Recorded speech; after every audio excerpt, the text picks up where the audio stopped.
आदाब। शाम 5:30 बजे के खबरनामे के साथ मैं मालिक अख्तर। सबसे पहले डालते हैं इस वक्त की सुर्खियों पर एक नज़र। दिल्ली असेंबली इंतखाबात के लिए वोटों की तारीख का ऐलान। 5 फरवरी को होगी वोटिंग। वोटों की गिनती 8 फरवरी को। तारीख के ऐलान के साथ ही इंतखाबी ज़ाब्ता अखलाक नाफिज।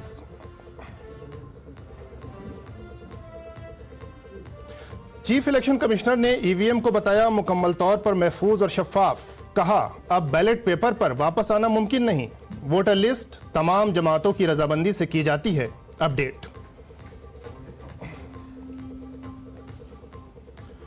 कानून के मौसर निफाज की सिमत में बड़ा कदम। वजीर दाखिला अमित शाह ने लॉन्च किया भारत पोल पोर्टल।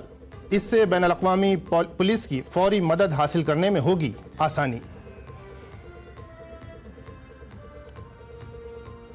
आसाम के दीमा हसाओ कोयले की कान में रेस्क्यू ऑपरेशन तेज। 9 मजदूरों को बचाने के लिए कान में उतरे फौज के गोताखोर। पुलिस ने कान को गैर कानूनी करार देकर दर्ज की एफआईआर। एक गिरफ्तार।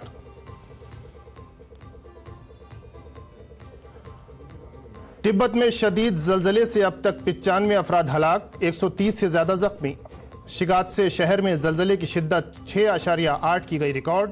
नेपाल में 7.1 शिद्दत के झटकों से खौफो हरास।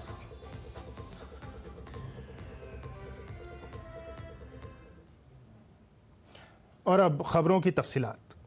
दिल्ली असेंबली इंतखाबात के लिए इंतखाबी बिगुल बज गया है। Chief election commissioner Rajiv Kumar ने इस सिलसिले में दिल्ली में प्रेस कॉन्फ्रेंस की और दिल्ली में पोलिंग की तारीखों का ऐलान किया। ऐलान के मुताबिक दिल्ली में 5 फरवरी को वोटिंग होगी, जबकि वोटों की गिनती 8 फरवरी को होगी। It's a single phase election. Date of notification will be 10th of January, Friday. Last date of making nomination will be 17th of January. Scrutiny on 18th of January. Withdrawal 20th. These are the statutory periods of time which is given. Date of poll is 5th and counting is 8th, and 5th again we have very deliberately kept Wednesday. Chief election commissioner ने बताया कि दिल्ली में 1,55,00,000 voter हैं, जबकि पहली बार vote देने वालों की तादाद 2,08,000 है। There are 1.55 crore voters as per the electoral rolls declared yesterday by the CO. 83.49 lakhs male and 71.74 female. Young voters are also 25.89. First time voters are 2.08 lakhs. This is what we are trying everywhere to get new voters. If we look at the PWD voters, there are 830 centenarian voters also. We have worked on transgender voters. We want them to please come and join us. There are 1.0985 plus voters. तारीखों के ऐलान के साथ ही chief election commissioner Rajiv Kumar ने EVM से छेड़छाड़ से मुताल्लिक़ इल्ज़ामात का भी जवाब दिया। उन्होंने इन इल्ज़ामात को बेबुनियाद बताया। उन्होंने कहा कि वोटों की गिनती के लिए ईवीएम मुकम्मल तौर पर महफूज है। उन्होंने कहा कि पुराने कागजी बैलेट्स की तरफ वापस जाना गैर मुनासिब होगा और इसका मकसद इंतखाबी अमल को पटरी से उतारने जैसा होगा। There is no question of introducing virus or bug in the EVM. There is no question of invalid votes in the EVM. No rigging is possible. High Court and Supreme Court is saying continuously in different judgments which are here. No alteration in results is possible by activating a Trojan horse or a virus. Evidence inspires confidence of the court that they are tamper-proof. What else can be said? EVMs are foolproof devices for counting. Allegations of tampering are baseless. वाज़ेह रहे कि Delhi assembly इंतखाबात के लिए तमाम सियासी जमातों ने तैयारियां शुरू कर दी हैं। कांग्रेस पार्टी जो पिछले 2 इंतखाबात में 0 सीटों पर सिमट कर रह गई थी, इस इलेक्शन में भी काफ़ी सरगर्म नज़र आ रही है। तीनों बड़ी पार्टियां दिल्ली असेंबली की 70 सीटों के लिए मैदान में हैं। आम आदमी पार्टी, बीजेपी और कांग्रेस ने अपने अपने उम्मीदवारों का ऐलान कर दिया है। आम आदमी पार्टी ने 2015 और 2020 के इंतखाबात में शानदार कारकर्दगी का मुजाहरा किया था, लेकिन वो इस इंतखाबात में मुतमईन नज़र नहीं आ रही। इस बार दिल्ली की कई असेंबली सीटों पर सहरुखी मुकाबला होने की उम्मीद है।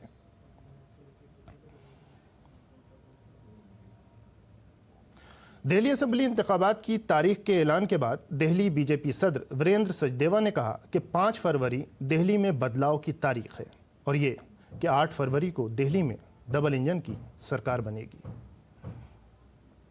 5 तारीख दिल्ली में बदलाव की तारीख है।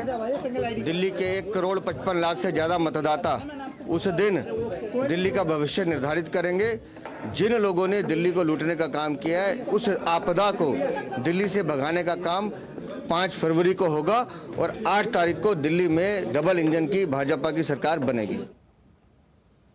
दिल्ली के साबिक नायब वजीर आला मनीष सिसोदिया ने कहा कि दिल्ली के अवाम एक बार फिर 5 फरवरी को 24 घंटे बिजली देकर 0 बिजली बिल लाने वाले और तमाम फलाही स्कीमों को मौसर तरीके से नाफिज करने वाले लीडर का इंतखाब करेंगे। अपने परिवार के लोगों को अच्छा स्वास्थ्य देने वाले मुख्यमंत्री को चुनेंगे। दिल्ली के लोग एक बार फिर से उनको 24 घंटे बिजली देने वाले, जीरो बिजली बिल देने वाले नेता को चुनेंगे। दिल्ली के लोग एक बार फिर से 5 फरवरी को उनके परिवारों को तीर्थ यात्रा कराने वाले, महिलाओं को बस फ्री यात्रा कराने वाले, डिफरेंट वेलफेयर स्कीम्स को ईमानदारी से लागू करने वाले ईमानदार और दूरदर्शी नेता केजरीवाल जी को चुनेंगे। कांग्रेस लीडर अलका लांबा ने कहा कि 5 फरवरी को दिल्ली के आवाम की परेशानियां खत्म होने जा रही हैं। आलूदगी, महंगाई और बदउनवानी जैसे पायदार मसाइल का पायदार हल निकालने के लिए दिल्ली वोट करने जा रही है। दिल्ली के आवाम को आर्जी नहीं, मुस्तकिल वजीर आला मिलने जा रहा है। 1,55,00,000 मतदाता जो वोट करेंगे 5 फरवरी को और 8 को दिल्ली अपना फैसला सुना देगी। मैं उन्हें बधाई और शुभकामनाएं देती हूं। दिल्ली के लोगों को कहूंगी, आपका इंतजार खत्म हो रहा है। आपकी परेशानियां, आप जिस भी जहरीली हवाओं में, जहरीला पानी, अपराध, महंगाई, बेरोजगारी से आपको कांग्रेस मुक्ति दिलाने जा रही है और एक बुलंद मजबूत सरकार, परमानेंट मुख्यमंत्री, टेम्परेरी नहीं, परमानेंट मुख्यमंत्री, परमानेंट सरकार, परमानेंट जो समस्याएं हो चुकी है उसका परमानेंट सॉल्यूशन कांग्रेस आपको देने जा रही है। भारतीय जनता पार्टी के कौमी नायब सदर और दिल्ली असेंबली के इंतखाबी इंचार्ज बैजंत पांडा का कहना है कि इस बार दिल्ली में बीजेपी की हुकूमत बनने जा रही है। हमारे नामनिगार अमरेंद्र गुप्ता के साथ खुसूसी बातचीत में उन्होंने कहा कि इस बार दिल्ली के इंतखाबात में दिल्ली के अवाम आपदा को दूर करेंगे और कमल खिलाएंगे। हमारे साथ भारतीय जनता पार्टी के राष्ट्रीय उपाध्यक्ष, ओडिशा के केंद्रपाड़ा से लोकसभा सांसद और दिल्ली विधानसभा के चुनाव प्रभारी या यूं कहें रणनीतिकार बैजंत पांडा जी हमारे साथ हैं। लगातार भारतीय जनता पार्टी 25 सालों से सत्ता से बाहर है, लेकिन लोकसभा में आप 7 की 7 सीट जीत लेते हैं, लेकिन विधानसभा में जो आपका प्रदर्शन है वो खासा निराशाजनक देखा जाता है। इस बार चूंकि आप काफी समय से दिल्ली को देख रहे हैं, इस बार की रणनीति और उम्मीदों पर सर आप कैसे देख रहे हैं इसको? पहले तो देखिए, आदरणीय मोदी जी के नेतृत्व में भारत जहां पहुंचा है, अभी 5वीं स्तर पे पहुंच गया है अर्थव्यवस्था में दुनिया पर, लेकिन ऐसा देश का, ऐसा एक राइजिंग नेशन का जिस तरह का राजधानी होना चाहिए, दिल्ली वो नहीं बन पाया है। हर साल कहते हैं कि प्रदूषण पर कुछ करेंगे, जबकि प्रदूषण बोर्ड को पैसा नहीं दिए उनके बजट से, जिसके वजह से जो स्वास्थ्य का प्रॉब्लम है बच्चों को, बुजुर्गों को, और उसके खिलाफ भी जो दुनिया के सबसे बड़ा स्वास्थ्य अभियान है मोदी सरकार का, जो है आयुष्मान भारत, वो दिल्ली में लागू नहीं कर रहे हैं। और भ्रष्टाचार तो आप देख पा रहे हैं। आप 25 साल से सत्ता में नहीं है, दूसरी बार नगर निगम भी अब आपके पास नहीं, जो आपका मजबूत गढ़ होता था। तो ऐसा आपको क्या उम्मीद है, ऐसे कौन से वो मुद्दे हैं जिस पर आपको लगता है कि आप सत्ता में से वापसी कर रहे हैं?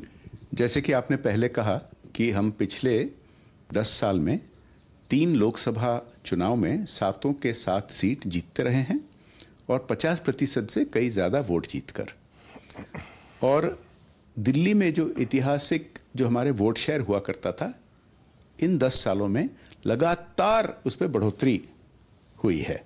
और आज के दिन हम लोकसभा में जैसे वोट शेयर हासिल कर रहे थे, विधानसभा में भी वैसे हासिल करने के लिए स्थिति में आ चुके हैं। अरविंद केजरीवाल भी आजकल एक योजना के साथ विवादों में, जिसका जिक्र आपने किया, महिलाओं को 2100 रुपए जो देंगे उसको लेके वो लगातार सवालों में। पहले तो 10 साल दिल्ली में शासन कर चुके हैं, इसको नहीं लाए।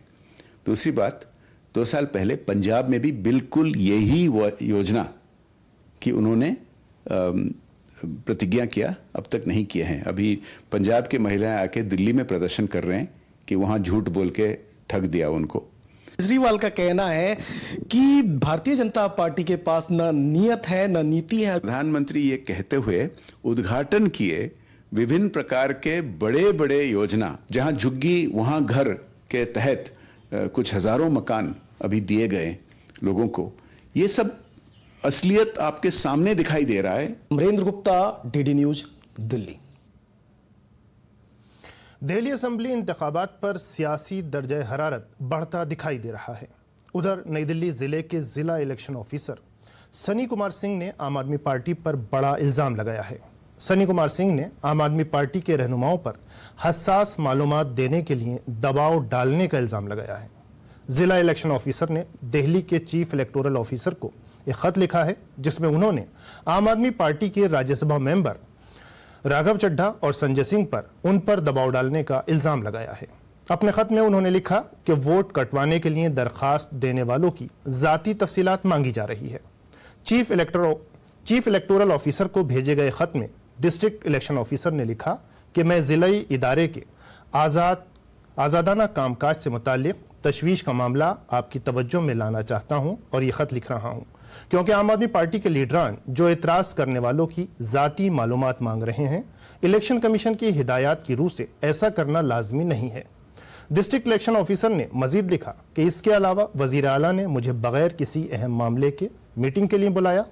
इससे कबल भी मुझे बगैर किसी एजेंडे के मीटिंग के लिए बुलाया गया है, जिसमें वोटर लिस्ट पर बहस की गई थी। इसलिए आपसे गुजारिश है कि इस मामले में मेरी रहनुमाई करें कि आया मुझे हुक्मरान जमात की तरफ से बगैर किसी मीटिंग के एजेंडे के लिए बुलाया जाए तो मुझे जाने की इजाज़त होगी या नहीं। इस मामले में जिला मजिस्ट्रेट निशांत बोध ने भी सिक्योरिटी पर तशवीश जाहिर की और डीसीपी नई दिल्ली से सिक्योरिटी का मुतालबा किया है। दिल्ली के सीएम ऑफिस को भेजे गए खत में सीएमओ की तरफ से बुलाई गई गैर मनसूबाबंद मीटिंगों पर तशवीश का इजहार किया गया है।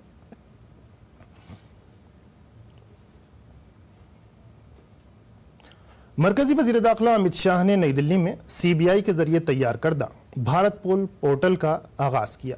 ये पोर्टल वजीर आजम नरेंद्र मोदी की हुकूमत में मरकजी हुकूमत की तरफ से मुल्क के कानून नाफिज करने की जानिब एजेंसियों की मजबूत और बेहतर कारकर्दगी को यकीनी बनाएगी। मरकजी वजीर दाखिला अमित शाह ने सीबीआई के 35 अफसरान को पुलिस मेडल भी पेश किए। इस मौके पर मरकजी वजीर दाखिला अमित शाह ने कहा कि इस पोर्टल के ढांचे से मुल्क की हर रियासत की पुलिस बराह रास्त इंटरपोल के राब्ते में आ जाएगी। वजीर दाखिला ने कहा कि मुल्क के 140 करोड़ अवाम ने अहद किया है कि आज़ादी के 100 साल बाद भारत हर मैदान में सुरखरू होगा। भारत पोल हमारे देश के अंतर्राष्ट्रीय इन्वेस्टिगेशन को एक अलग युग में ले जाने वाली एक शुरुआत है। एक प्रकार से अब तक इंटरपोल के साथ काम करने के लिए एक ही एजेंसी नामित थी, सीबीआई। मगर भारत पोल की संरचना होने के साथ भारत की हर एजेंसी, हर राज्य की पुलिस अपने आप को बहुत सरलता के साथ इंटरपोल के साथ कनेक्ट कर पाएगी और सीधा गति अपने इन्वेस्टिगेशन को देने में उनको बहुत सहायता होगी। वजीर दाखिला ने कहा कि भारत पोल पोर्टल 5 मॉड्यूल्स पर काम करेगा, जो हमारी एजेंसी को जराइम पर काबू पाने में मजीद मदद फराहम करेगा। भारत पोल के 5 प्रमुख module connect, Interpol notice, references, broadcast और रिसोर्सेस, ये पांचों मॉड्यूल हमारी सभी कानून प्रवर्तन एजेंसियों को एकल मंच पर सहायता करने का एक सुंदर टेक्निकल मंच ये भारत पोल है। ये पोर्टल बहुत डिटेल एक्सरसाइज कर बनाया गया है। मैं मानता हूं कि रियल टाइम इंटरफेस इसकी जो विशेषता है वो पोर्टल अपराध नियंत्रण के लिए हमारे एजेंसियों के लिए सीधा और प्रभावी संवाद सुनिश्चित करेगी। भारतीय फौज ने आसाम के दीमा हसाऊ जिले के दूरदराज के सनती शहर उमरंगसो में कानकनी में फंसे लोगों को बचाने के लिए एक खुसूसी रिलीफ टास्क फोर्स तैनात की है। रियासती इंतजामिया और पुलिस ने कान में फंसे मजदूरों को निकालने के लिए ऑपरेशन शुरू कर दिया है। 30 अफराद पर मुश्तमिल पहली एनडीआरएफ टीम, 8 अफराद की एसडीआरएफ टीम आसाम की कान में बचाव ऑपरेशन में तैनात की गई है। 6 जनवरी को शुरू किए गए इस ऑपरेशन में गोताखोरों, इंजीनियरों और तरबियत याफ्ता रेस्क्यू एहलकारों को इंतहाई हुनरमंद टीम के तौर पर तैनात किया गया है। मिशन की कामयाबी को यकीनी बनाने के लिए टास्क फोर्स एक सीनियर और तजर्बेकार अफसर की रहनुमाई में काम कर रही है। इसके अलावा बचाव की कोशिशों की नाजुक और वक्त की हसास नौयत को संभालने के लिए ऑपरेशन की एहतियात से मंसूबाबंदी की गई है। सिविल हुक्काम के सिविल इंतजामिया से मुसलसल राब्ते में हैं ताकि फंसे हुए कानकनों को जल्द अज जल्द बाजियाब कराया जा सके और इस सिलसिले में बाकायदा अपडेट्स लिए जा रहे हैं। आपको बताते चलें कि उमरांगसो में कोयले की कान में अचानक सैलाब आने से कई मजदूर फंस गए थे। उधर असम के वजीर आला हेमंता बिस्व शर्मा ने तस्दीक की है कि 9 मजदूर कान में फंसे हुए हैं। मरकजी वजारत सेहत ने मुल्क में HMPV की ताज़ा तरीन सूरत हाल, इक़दामात और इंतजामात के बारे में एक जायजा मीटिंग की। भारत में सांस की बीमारियों की मौजूदा सूरत हाल और चीन में HMPV के मामलात में इजाफे की मीडिया रिपोर्ट्स के बाद मरकजी सेक्रेटरी बराए सेहत ने जायजा लिया। HMPV केसेस ने कुल रियासतों और मरकज के ज़ेर इंतजाम इलाकों के साथ HMPV की हालात का जायजा लिया गया और इस मीटिंग में दाखिला मरकजी सेहत सेक्रेटरी ने इस मीटिंग की सिदारत की। उन्होंने कई रियासतों को मशवरा दिया कि वो ILI SARI निगरानी को मजबूत बनाएं और इसका जायजा लें। इसके साथ ही उन्होंने इस बात का इयादा किया कि आमतौर पर सर्दियों में सांस की बीमारियों में इजाफा देखा जाता है। इसके साथ ही उन्होंने कहा कि मुल्क सांस की बीमारियों के केसेस में किसी भी मुमकिना इजाफे से निपटने के लिए पूरी तरह तैयार है। इसके साथ साथ रियासतों को मशवरा दिया गया कि वो साबुन और पानी से बार बार हाथ धोने जैसे आसान इक़दामात से वायरस की मुंतकली की रोकथाम के हवाले से बेदारी पैदा करें।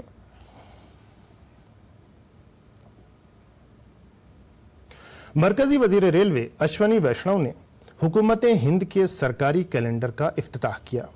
कैलेंडर का थीम अवामी फलाह बहबूद के लिए अवामी शराकत पर मबनी है, जो वजीर आज़म नरेंद्र मोदी के सबका साथ सबका विकास के विजन की तकमील को जाहिर करता है। इसके तहत कैलेंडर में मोदी हुकूमत की जानिब से बुजुर्गों, खवातीन और नौजवानों के साथ साथ दीगर कई तबकात की तरक्की के लिए उठाए गए इक़दामात और कामयाबियों को दिखाया गया है। कार्यक्रमों से लोगों के जीवन में एक बड़ा परिवर्तन आया है, वो इस कैलेंडर के थीम में दिखाई देगा। चाहे टेक्नोलॉजी हो, चाहे गरीब कल्याण हो, चाहे किसानों के लिए किया हुआ काम हो, चाहे महिलाओं के गवर्नमेंट से रिलेटेड काम हो, चाहे खिलाड़ियों को नया प्रोत्साहन देना हो। और इंफ्रास्ट्रक्चर का तो आप सब जानते ही है कि एक महायज्ञ चल रहा है, तो इंफ्रास्ट्रक्चर का काम, वो सब के सब काम इस कैलेंडर में दिखाए गए। और स्वच्छता को एक मिशन बना के माननीय प्रधानमंत्री जी ने जन जन के जीवन में परिवर्तन लाने का प्रयास किया है। तो ये सब के सब इस कैलेंडर में है और भारत की जो सांस्कृतिक विरासत है उसको भी इसमें पूरी तरह से रखा गया है। मरकजी वजीर नितिन गडकरी ने नई दिल्ली के भारत मंडपम में तमाम रियासतों और मरकज के जेर इंतजाम इलाकों के ट्रांसपोर्ट वज़रा की मीटिंग की सिदारत की। ये सालाना इजलास मरकजी और रियासती हुकूमतों के दरमियान तालमेल को फ़रोग देने के लिए एक अहम प्लेटफॉर्म के तौर पर काम करता है, जो पॉलिसी उमूर पर बाहमी गुफ्तशुनीद और कौमी तरक्की के लिए इज्तिमाई हिकमत अमली को आगे बढ़ाने का मौका भी फराहम करता है। मीटिंग से खिताब करते हुए मरकजी वजीर नितिन गडकरी ने कहा कि इस तरह के मुकालमे इलाकाई चैलेंजों से निपटने और बेहतरीन तरीक़ों को आपस में शेयर करने और पूरे मुल्क में तब्दीली की ट्रांसपोर्ट पॉलिसियों के यकसा निफाज के लिए ज़रूरी हैं।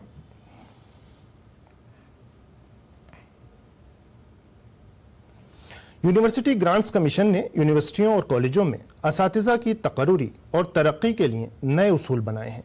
ये नए कवायद कौमी तालीमी पॉलिसी 2020 की दफात पर मबनी हैं, जो आला तालीम में असातिज़ा की तकर्रुरी में मज़ीद बेहतरी लाएगी। हमारे नामानिगार निशांत सौरभ ने यूनिवर्सिटी ग्रांट्स कमीशन के चेयरमैन एम जगदीश कुमार से खुसूसी बातचीत की।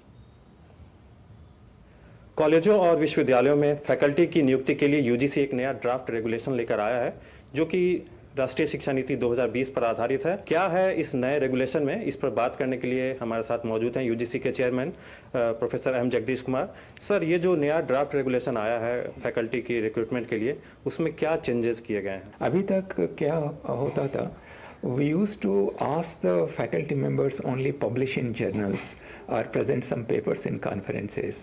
अभी ये नया regulations में हम अलग अलग तरीक़ा से इनको हम opportunities देंगे to grow and contribute in diverse ways. For example, if they want to contribute in entrepreneurship, or they want to file patents, or they want to write textbooks, all these are possibilities now in the new regulation. Similarly, multidisciplinarity भी बहुत important है। जैसा आज मैं BA economics, MA sociology, PhD economics करे तो हमारा university system में फैकल्टी अपॉइंटमेंट्स नहीं मिलेगा, लेकिन अब मल्टीडिसिप्लिनरी का बहुत इम्पॉर्टेंट एरिया है। उसलिए ये रेगुलेशंस में हम ये कह रहे हैं कि इंडिपेंडेंट ऑफ योर यूजी और पीजी डिसिप्लिन्स, जो पीएचडी का जो रिसर्च एरिया है, वो रिसर्च एरिया में आप फैकल्टी बना सकते हैं। सिमिलरली यूजीसी नेट भी आप किसी सब्जेक्ट को भी आप चूज कर सकते हैं, independent of your under graduate and post graduate disciplines. आप 4 साल का डिग्री प्रोग्राम करके इसके बाद पीएचडी करें तो भी आपको असिस्टेंट प्रोफेसर जॉब मिल सकता है। एक मल्टी डिसिप्लिनरी फैकल्टी अपॉइंटमेंट की तरफ बढ़ा गया और इंडस्ट्री एक्सपर्ट्स वगैरह को भी ज़्यादा से ज़्यादा जोड़ने की कोशिश है कॉलेजों में। करेक्ट। हम कुछ एरियाज में, जैसा हमारा इंडियन ट्रेडिशनल आर्ट्स है, योगा है और स्कल्पचर है, ऐसी एरियाज में हम पैरेलल पाथ्स को भी सजेस्ट किया ए रेगुलेशंस में। आपके पास पीएचडी, मास्टर्स ऐसा डिग्रीज है तो वो पाथ से आप आ सकते हैं, नहीं तो आप प्रोफेशनली डिमॉन्स्ट्रेट किया आपका कॉम्पिटेंसी को। सिर्फ आपको अंडर ग्रेजुएट डिग्री चाहिए और आपका कॉम्पिटेंसी चाहिए, दूसरा पाथ से भी आप प्रोफेसर्स बन सकते हैं यूनिवर्सिटीज़ में। Similarly in sports, suppose you are a medal winner in Olympics, आप स्ट्रेट आप प्रोफेसर बन सकते हैं यूनिवर्सिटी में। सो दोनों पाथ हम प्रोवाइड कर रहा है इसमें। महाकुंभ 2025 के लिए मुख्तलिफ अखाड़ों के साधु और संत पहुंच रहे हैं। मुल्क और बैरून मुल्क से साधु और संत प्रयागराज पहुंच रहे हैं। हमारे नामानिगार शैलेंद्र मिश्र ने इटली से आई अटल अखाड़ा की साध्वी से बातचीत की। महाकुंभ में अखाड़ों में साधु संत पहुंच चुके हैं। संगम मेला स्थल पर हम इस वक्त मौजूद हैं, शंभू पंचायती अटल अखाड़ा में, और हमारे साथ एक साध्वी मौजूद हैं जो इटली से आई हैं। उनसे बातचीत करते हैं। अपना पूरा परिचय दीजिए पहले दर्शकों को। ओम नमो नारायण।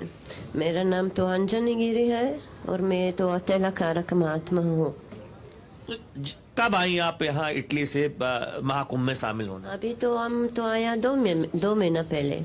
तो पहले तो बहुत काम है, ये तो सब तैयार करना पड़ेगा, तो बहुत काम है। यहाँ अखाड़े में आप आई, महाकुंभ के बारे में थोड़ा सा बताएं आप, क्या महत्ता है?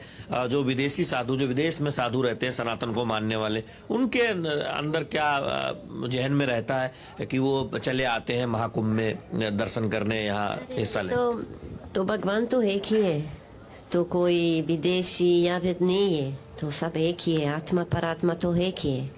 इसलिए तो, और महाकुंभ तो एक भगवान की मेला है, 12 भगवान की मेला है, तो 12 साल के बाद आएगा, तो इसलिए तो सब लोग आना पड़ेगा। सनातन को लेकर हम देख रहे हैं दुनिया भर में उस एक बढ़ रहा है, तमाम धर्मों में लोग उत्सुकता बढ़ रही है, सनातन से जुड़ रहे हैं। तो आप किस तरह से देखती हैं? आप इटली में रहती हैं, किस तरह से वहाँ देख रही हैं? वहाँ से लोग कैसे देख रहे हैं महाकुंभ के बारे में? इतना बड़ा आयोजन हो रहा है यहाँ पर। जो देखो भगत, हम तो मेरे काम देखते हैं, क्यों, तो हम क्या करते हैं, क्या सोचते हैं, क्या बोलते हैं, ये तो मेरे काम है, मेरा कर्म है, मेरे साथ रहेगा। कोई दूसरा तो कोई फायदा नहीं है, उसके पास रहेगा तो उस दिन उस जा रहे हैं तो उसके पास उसके साथ जा रहे हैं। इसलिए तो अच्छी काम करना पड़ेगा, अच्छी सोचना, अच्छी बोलना, प्रेम से, झूठ नहीं बोलना चाहिए। क्यों तो भगवान सब देखते हैं। तकरीबन 40 दिनों तक ये पूरा महाकुंभ रहना है और अब आप यहाँ पर आ चुकी हैं, तो क्या जेहन में चल रहा है कि 12 साल बाद इस तरह का मौका आता है और इस बार तो कई वर्षों बाद ये शुभ मुहूर्त आया है जब प्रयागराज में, तीर्थों के राजा प्रयागराज में महाकुंभ होने जा रहा है, तो हम किस तरह से आप उसे देख? परिवार का मीटिंग है, पूरा इंडिया का परिवार आते हैं, यहाँ से सब साधु आते हैं, तो बहुत अच्छा है, तो बहुत खुशी है, सब मिलते हैं, तो बढ़िया है। सब पुराना महात्मा आते हैं, तो अच्छा है। अखाड़ों में साधु संत आए हैं, देश से, अलग अलग राज्यों से और दुनिया भर से भी साधु संत पहुंच रहे हैं अखाड़ों में। तो महाकुंभ की तैयारियां अब अंतिम दौर में है और लोग इंतजार कर रहे हैं जब औपचारिक तौर पर महाकुंभ की शुरुआत होगी, पहले अमृत स्नान से।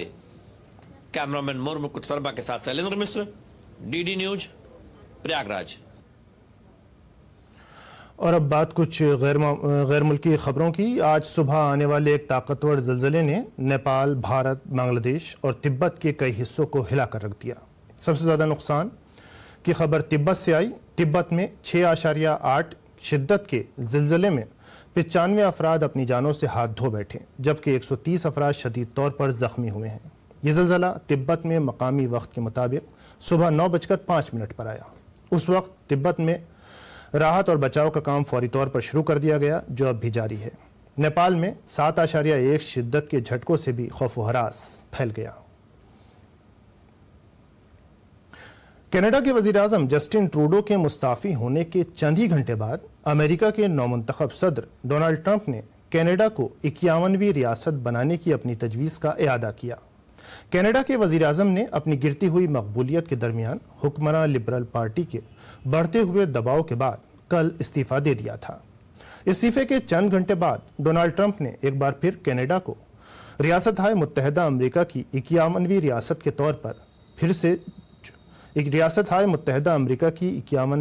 के तौर पर कनाडा को शामिल किए जाने का पेशकश फिर दोहराई। उन्होंने सोशल मीडिया प्लेटफॉर्म पर शेयर की गई एक पोस्ट में कहा कि ट्रूडो ने इस्तीफ़ा इसलिए दिया क्योंकि वो जानते थे कि अमेरिका मज़ीद तिजारती खसारे और सब्सिडीज़ का मुतहम्मिल नहीं हो सकता, जो कनाडा की ज़रूरत है।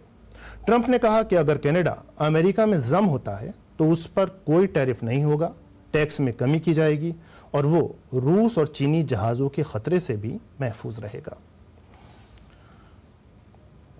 तो नाज़रीन, शाम के खबरनामे में इतना ही। मुझे दीजिए इजाज़त। आदाब।